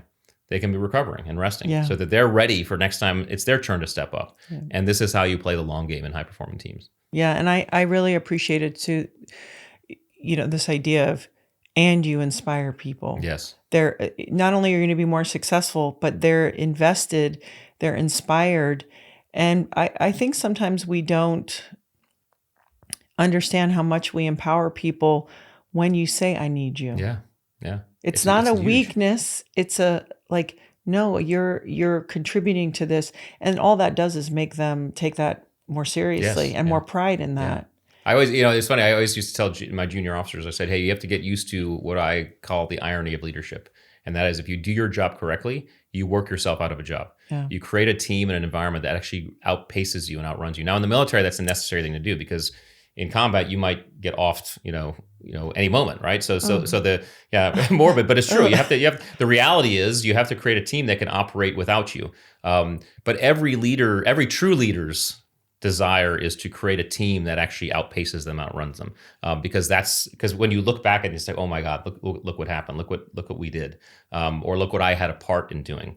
And the only way to do that is to empower people. And they will, by the way, they will appreciate that forever. People, if you do that for people say, work myself out of a job. Those people will consider you a leader for probably the rest of their lives, because you helped them become more than they were. Yeah.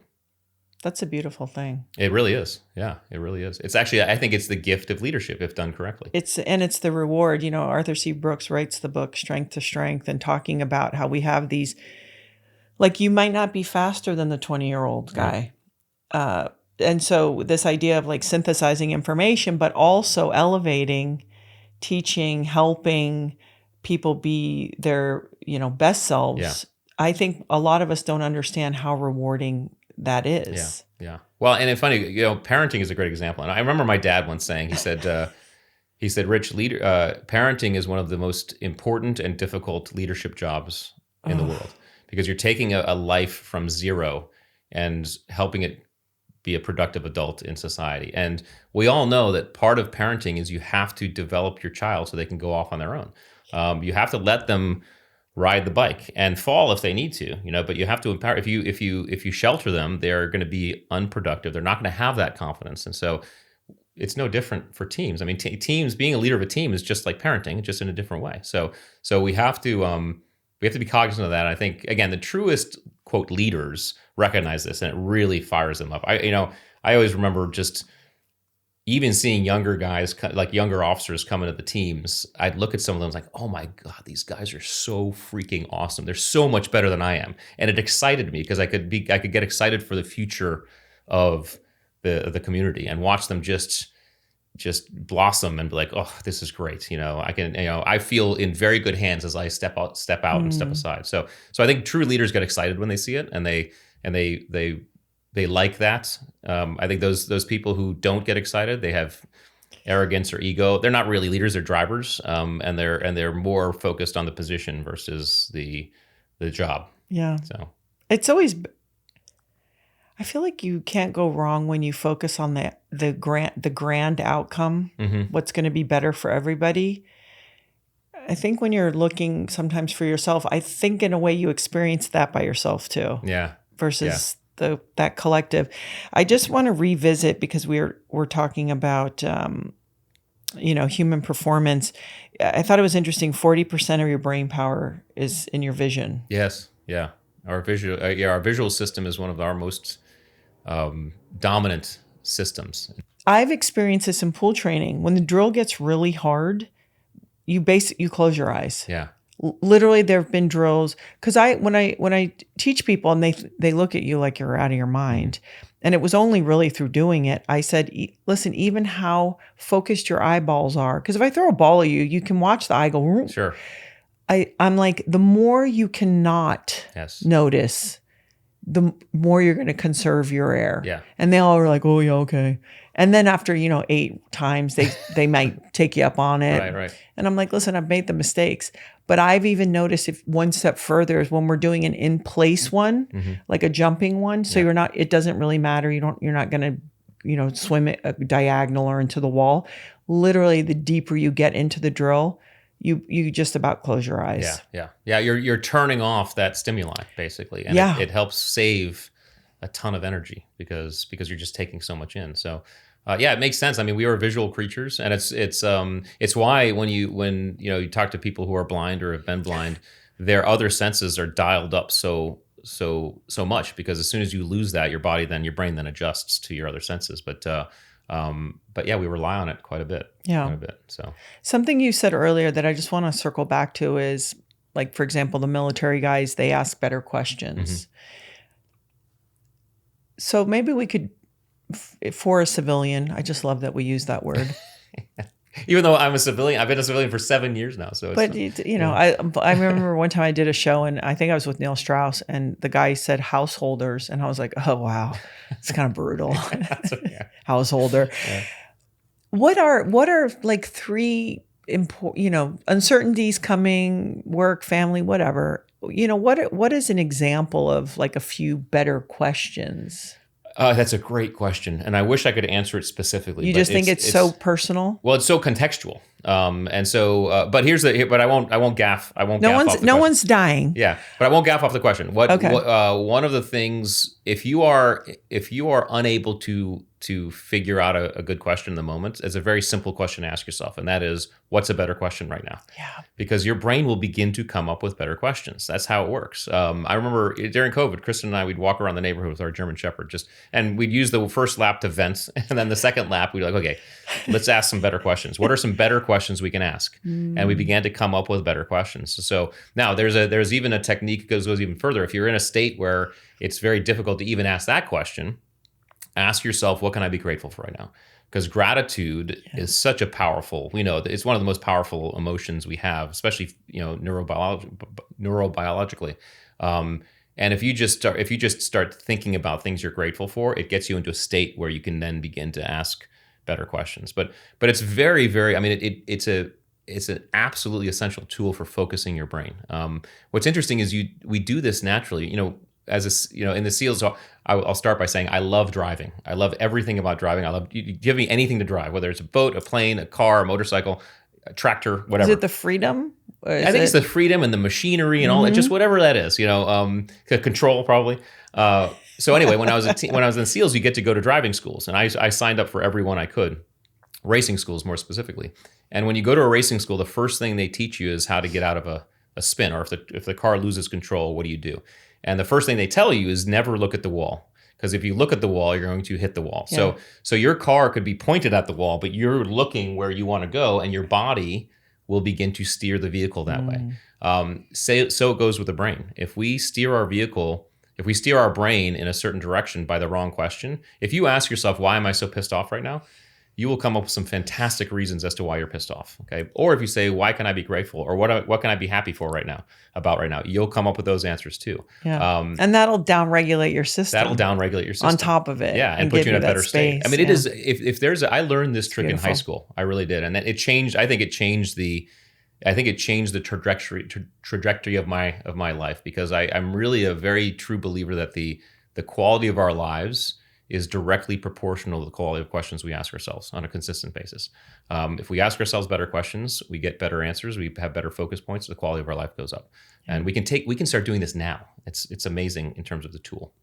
A lot of times at night, like if I'll say prayers and I know what I'm kind of want an outcome, like I want this kid to experience this or whatever. And instead what I do is or if I'm looking to support them in some way, I actually just say, to your point, can you give me the wisdom to do it? So even just saying like, what question would be better? Yeah. It's like we do have an internal wisdom to push us in the direction. And so it's an interesting thing of trying not to control it. Yeah. But still being willing to ask the questions. Yeah. It's a really fine line. It is. Yeah, it is. And I think, and again, it's the balance. You have to run the balance. Sometimes it's time to control it. You pick your horizon, you control it. Yes. And then sometimes it's like, hey, let me just open up and see what comes. But again, if you're doing any of this means your frontal lobe's engaged and you're working the problem. This is all working the problem. That's what it is. You need to get a shirt, working the problem. Yeah. You talk about peak performance versus optimal performance. Yeah. And that's sort of being a misnomer. Yeah, well, the only reason is because, and people used to say, well, first of all, peak, everybody wants to be peak. They're talking about peak this, peak that. Peak is an apex. That's all it is. Right. And there's only one place you can go from an apex, and that's down. And the other thing about peak, which you'll agree with, is it has to be planned for and scheduled. The pro football player plans and schedules his entire week so that he could peak for 3 hours on Sunday. That's how it works. But we don't get to do that. Even the football players don't get to do that in civilian life. We have to operate with what we have. And people used to say, "You SEALs are the ultimate peak performers." I said, no, we're in fact optimal performers. And optimal performance means I'm going to do the very best in the moment, whatever the best looks like in that moment. Sometimes the best could be peak, right? And we're flow states and everything's clicking, everything's cool. Sometimes our best in the moment, though, is I am just head down, slogging it out, going step by step, because that's all I have right now. And that is still performing optimally. And so optimal performance allows us two very important things. First of all, it allows us to celebrate those times when we are not at peak, because we just can't be at peak all the time. I can't tell you how many missions we come back from. We're like, man, that was ugly, but we got the job done, and so we have to celebrate those times when we can't be at peak. More importantly, and we've talked about this, it allows you to do what I call responsible energy management. In other words, I don't have to be peak when I'm driving to the grocery store.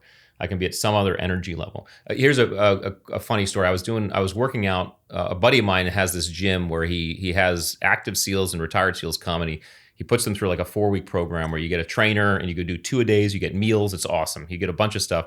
And so I went through this thing, and I had a trainer I was working with two workouts a day for like 4 weeks.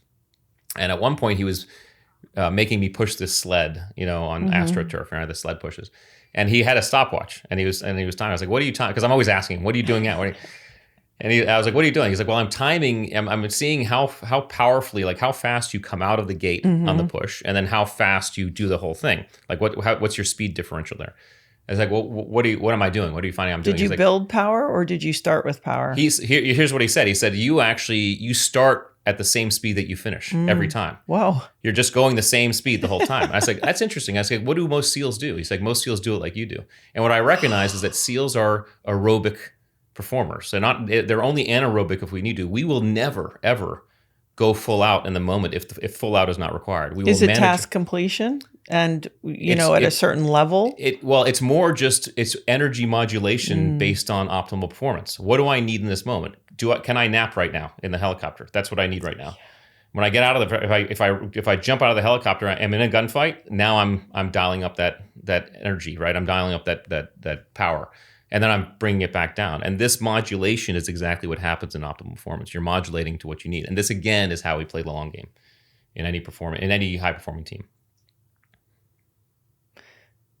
That's a really important reminder. Yeah, because people chase peak, and I think it's such an important reminder. Yeah. It really is. You know, you look younger and healthier. How many years ago did I see you? Was it? Well, let's see. It was, I think, 3 years for the podcast. Then I came and did a workout with you. So it's probably a couple of years now since. So Yeah. you're looking better than you did a few years ago. Thank you. You Yeah. just mentioned that little, month. I would imagine it was a launching boost into better care. It was better care. Better and fitness. I also recognize, even though I love beer, I can't drink it every night. Okay. So there's, it's funny, we have so many gimmies when we're younger in terms of our behavior, what we can do and get away with in terms of and so, yeah, I think both my wife and I realized, okay, let's make sure we're being more cognizant of what we're doing. And I try to work out with all the travel. Yeah. Do you have any do you have any hacks? I love that. No, no, but you do look healthier. So you tightened up on your food. What, consistent? Up on the food, tightened up on the working out. I try to do more weightlifting because I know at my age you gotta lift the weights, and I enjoy weightlifting. So so I do. I only do a couple of runs a week. One is I wear a weight vest and sprint up hills, so it's a conditioning, and the other one's just a distance because that's really my catharsis. I love just the distance in the woods. You can all head out. You can get all heady. No headphones, nothing. In your thoughts. I don't run with anybody because it's just by myself. So I do that. Manage sleep. We know that how important that is. I have my ice bath, which I do. We have a mini sauna that we do. We try to do that. And then traveling. I try to manage my eat. So I fast when I can when I'm traveling. That helps. I also, if I'm short stint, so here I'm in California, I've pretty much stayed on the East Coast circadian rhythm. So like last night I went to bed like 8:30 or 9, and I got up this morning at like 4. Just to stay on that track. So I try to manage that to the best I can. And then of course, if I can't manage it, I just make sure that I'm not overdoing it when I get home and I have recovery periods. I'm making sure I recover responsibly, which means sometimes you have to just not work out in one day. You have to just rest and relax. And that's the other thing at my age. It's weird when you get to the age where you can injure yourself sleeping. You wake up and you're like, what the hell did I do that pulled this muscle? Right? Oh yeah. So what all that translates to is when I'm in the gym, I don't let the ego get in the way. I do what I need to do. If I feel even a tweak that's wrong, I say, okay, I'm going to stop that. I'll take it. I'll do another thing, and I'll wait till the next time. So I think it's just cognizance. So yeah. Do you miss like that? It isn't being scared. I don't know what the word is. It is the sharpest end of the blade, it's right? The adrenaline. Yeah. Yeah. So do you miss that, or did you get enough of that? That's a great question. I talk about this. So one of the cathartic things about having coffee and hanging with my friends who we went to war with together was we can talk about this, and we all are very open about the fact that there's no other high that can meet that idea of going into combat and you're on that edge. Nothing compares to that, and you have to almost accept the fact that nothing else is going to get you there, and you're okay with that. I can age out of that. That's fine, but then I think you can start picking up other things and say, like, what are some other ways? Like, I just sold my motorcycle. I had a motorcycle. Motorcycle riding for me is that, when I'm on my motorcycle, I am super hyper aware. It's like the spidey senses are all on tap because I just love that feeling, But I think we can find that. I think we can find that in other capacities. Part of it is going on stage and talking to people. Because I get nervous still. There's still a nervousness. Like, okay, I want to make sure I do this. Part of it's building a business. It's a slower burn, but what are some goals and challenges that we can set for ourselves that allow for that level of, or not that level, but just to approach that, a little bit of that excitement. And then of course, like reminiscing with my buddies about it can actually hit that a little bit, just laughing about it and things like that. So I think part of putting these identities on a shelf is in fact giving up some of that and being okay with giving up some of that. So, and I think that's what I did. And most of my friends who are healthy did the same thing and then found it elsewhere. I have friends who started business. A buddy of mine just opened up an ice cream shop because his hobby was making ice cream when he was in the teams, and so now he's about to go national with his ice cream. And that's a whole different level of adrenaline, which is cool. You shift it. And it's also people don't realize how much we thrive off of creating things, creativity, teamwork. Yeah. So there's camaraderie in all of this. He's making ice cream with other people. Something else is happening. That's right. A sales team is handling it. A pursuit of a skill or a craft or excellence, Yeah. being good at something, helping somebody. I think sometimes because we say to people, hey, get a job, a title. You got to get money. Yeah. And sometimes I think it's like work it back from these other elements of fulfillment and expression and creativity and all these things. And you always hope, I definitely understand those who, they're in a position where the money has to come first and fulfillment later. But if you can find certain fulfillments and work down those pathways, even as hobbies, it's a great thing. Actually, I was just, one of the things that actually takes the adrenaline up is teaching your kids to drive. I can't take that's a big it. One. My youngest kid got her license over a year ago, and I'll never forget. She's easier on me than on Laird for whatever reason, and I guess she's sharpening her blade on him in a different way. And she says to me one day, "When is Dad, coming back? He was on a work trip, because I can't drive with you anymore." And Laird comes in, like 2 days later, and he goes, "You know what I realize is I'm just more willing to get hit by the airbag than you are." That's probably it. And I was like, yeah. Because because she'll say things like, "I wasn't even close to being in a hitting them." And I was like, no, that's not the thing. You're not supposed to, it's not even on the table. That's right. Close is not a She's like, part what of the are you option. talking about? That wasn't close. That's right, yeah. So I just want to, because I think it is an excellent tool, and something about it. We were talking about EMDR. Yes. And I had actually used this with one of my girls for something she had gone through, but maybe we could just talk about that because it is an interesting tool for people. It really is. Discovered by a psychologist who was working on some problem, and then would go out and take walks in the woods to just get her head clear, and notice that she was calming down just by walking in the woods. And she asked herself, why is this happening? And what she discovered is because her eyes were just kind of shifting back and forth, right to left as she walked. And so all it is if you were to keep your head steady, so fixed, and then maybe put your finger or pencil in front of your face, and then just start moving that pencil or finger left to right without moving your head and just following it with your eyes. This lateral motion of your eyes has been proven to basically de-stress, to shift you from sympathetic to parasympathetic. So much so that it's actually a codified psychological tool. They're using it for PTSD, and I know certainly with soldiers who come back with PTSD, they're using EMDR to basically devalue or bring down the intensity of that trigger. But we can do this anytime. I mean, obviously, open gaze is easier in public, because if you're in public and you start moving your finger, you might have other problems in there. But you can do this, in the privacy of your own office or whatever, and just take a couple minutes to do EMDR, and you will feel yourself calming down, because it's shifting your system from sympathetic to parasympathetic. So, I love that. Yeah. Do you have any rules in your house about the phone? We were growing up, we didn't have any of this stuff. So we'd take car trips. And I remember we'd go long car trips, and I would literally sit in the back seat and just stare out the window for hours. Hours. And my brain would just be firing. And to this day, I can sit on an airplane and look out the window. I don't need music. I don't need movies. I can just think. It's the same thing I do when I'm running. And I just think we are not allowing ourselves. I tell this to my kids too. Allow yourself some space to be in your head. Because that's where creativity happens. That's where all this stuff, you can start thinking about ideas and processing. I think we need still some good old fashioned boredom. Yeah. I think even that idea of, I think that maybe makes us more capable for uncertainty.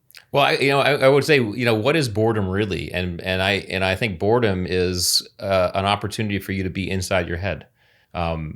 When I see people who are just automatically dropping in on their phone, it's a game for me sometimes. I'm just sitting at an airport or I was in the shuttle bus to get the rental car, and I was in there with like 10 people, 9 of which, other than me, were all glued to their phone. It's just almost a reflex. And so, well, and it's also, you're vulnerable. Let's not kid ourselves. Totally. As somebody who has been in real situations, you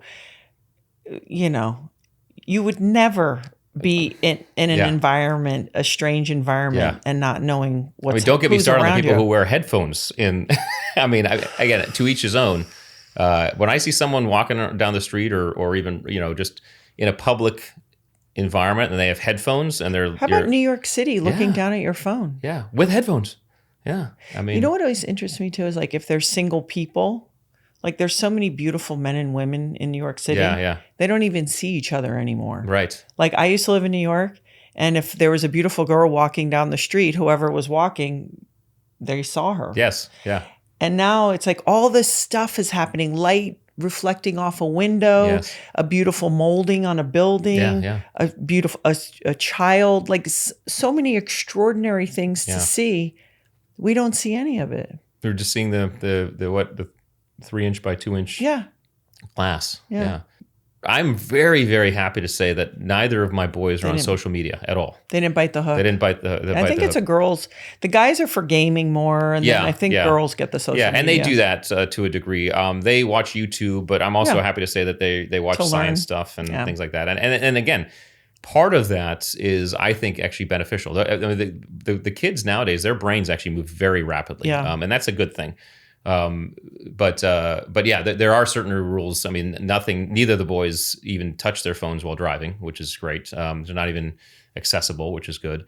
So you just have to trust that you've set an example, because my wife and I don't always have our phones, and we're not always, when we're sitting, and we try to have dinner at the dinner table when we can, when we're home, where we don't have phones, we just talk and visit. And so I think like we said, it's about setting that example early on. And of course I can get a little bit intense about it with my boys. Just like, hey, just as we're moving through, as we're walking, notice the environment. Be aware. When we're traveling together, put your phone in your pocket and just notice things, and that'll, you'll actually find where you're going faster. Yeah. But B, you will see things that other people don't see. And that's really, it's useful. It really is. So I've heard work the problem. I've heard the word gratitude many times. Yeah. I've heard what's a better question, and, some physiological, take a deep breath, take a moment, adjust that horizon. And it just occurs to me that really in this notion of trying to be a master of uncertainty, part of that is not only slowing yourself down, but kind of recognizing what's okay and what's good. Yeah. If you can. Yeah. Absolutely. I think, what we have to understand is uncertainty is where it's the edge of discovery. It's the edge of stuff that you don't know. And that can be very exciting if you let it be. And so I think we should, because it's a part of life, and it's because what's made us as humans go from cave dwellers to space explorers, we can take advantage of it, and we can operate it, and we can do better, of course, when things are traumatic and bad. Do better, which is great. That's valuable. But in all those other times where there's no real negativity to it, it's just uncertainty, we can explore it and bathe in it to a certain degree, because I think that's the spice of life. None of us want, if any of us were, even those of us who don't like roller coasters, if I were asked, hey, do you want to ride this roller coaster that just goes straight? It's a straight line. I'm like, what's the point? And yet a lot of people try to design their lives so it's straight as possible, and there's no curves, and there's no hills, there's no bends. That's not life. The best lives have the curves and the hills and the bends, and so let's just get good at it. Yeah, and you've done a beautiful job. I just want to reinforce that in your book. It's not only super comprehensive, but you reinforce kind of what the main message was from each chapter. I think a young person could read this easily. Yeah. And I think the sooner a young person could, even if they act like, oh, whatever, those ideas get dropped in. Yes. And just the ability to look at it differently. So Rich, I'm giving a talk to a group of 20-year-old nursing students. One of our family members, she's in a nursing school, and she's 20 years old. She said, we love this book, and it's helping us with nursing school. So you're absolutely right. At any age, it'll help. Yeah. Yeah. I'm going to give it to my youngest daughter, who is the one who I think enjoys uncertainty the least. Yeah. To just kind of reframe that. So Rich, I really appreciate you coming. Congratulations on another book. Yeah. Thank you. You are an author. Right? That's right. Yes. Yeah. I am. Yeah. And maybe just remind people all the places they can find you. I'm sure the book is where our books are sold. Is there an Audible? I think there is. Yeah. I mean, listen, it'd be great to hear you read it. But the cool thing about this book is you can go back to it. You can take notes and get it and get it's tuned up. It's a smaller size, so you can actually you can put it in your pocket. Yeah, and you can get a tune up. Like, where am I at? I feel a little spinny. Maybe I can just remind myself. Yeah, but it is on Audible. It's also Kindle, obviously, where books are sold. Theattributes.com is still the one-stop shop. You can get the book there. You can get all the stuff we do there, and people can check it out. And of course, Instagram and LinkedIn. But I want to thank you for your help and your support. And you wrote a blurb for the book, so I appreciate that too, and your friendship over these years. So thank you for that. Well, thank you. And I just want to end, it dawns on me. So if somebody they're not entering a burning, building, it's just uncertainty of life, because life feels that way. If you were going to remind them or invite them, just the first, what's the best first move? What do I know and what can I control? Ask those questions and then start picking horizons and going step by step. Thanks, Rich Diviney. Thanks, everyone. Thanks, everyone, for spending some time with me. Hopefully you got something out of it. If you did, feel free to share it with your friends, and don't forget to like and subscribe. And also, I want to hear from you. Tell me what's working, what's resonating with you, and how you're getting it done. Keep going.